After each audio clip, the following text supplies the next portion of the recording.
I got so much motherfucking design on right now.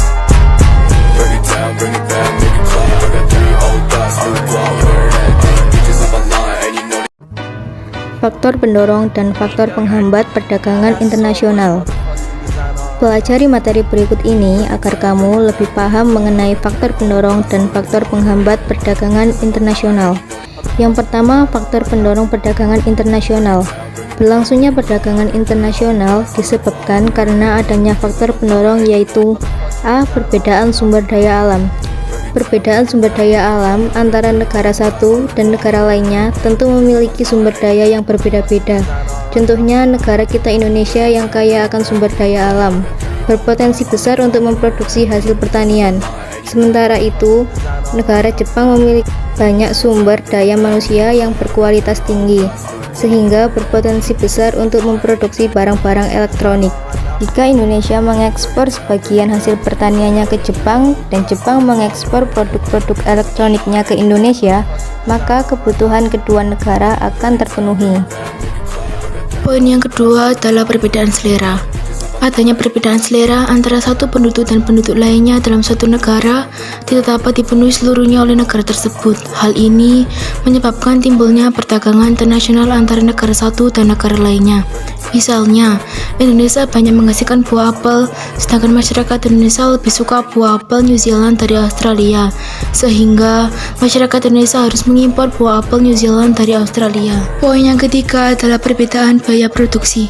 Untuk menghasilkan suatu jenis barang antara negara satu dan negara lainnya memerlukan biaya produksi yang berbeda-beda, sehingga berbeda pula harga jualnya.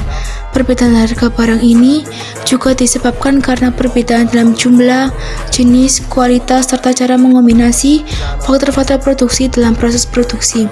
Dengan adanya perbedaan harga ini akan menimbulkan perdagangan internasional antar negara. Poin yang keempat adalah perbedaan tingkat teknologi. Setiap negara di dunia tentu memiliki teknologi yang berbeda-beda, sehingga barang yang dihasilkan juga berbeda-beda. Adanya perbedaan teknologi tersebut membuat suatu negara terdorong untuk mempelajari teknologi yang lebih modern dengan mengimpor mesin-mesin produksi yang lebih modern dari negara lain. 2. Faktor penghambat perdagangan internasional. Ada beberapa faktor yang dapat menjadi hambatan dalam melakukan perdagangan internasional. Di antaranya, poin pertama adalah tidak amannya suatu negara. Pedagang akan cenderung menghindari melakukan kerjasama jual beli dengan negara yang berada pada situasi kurang aman.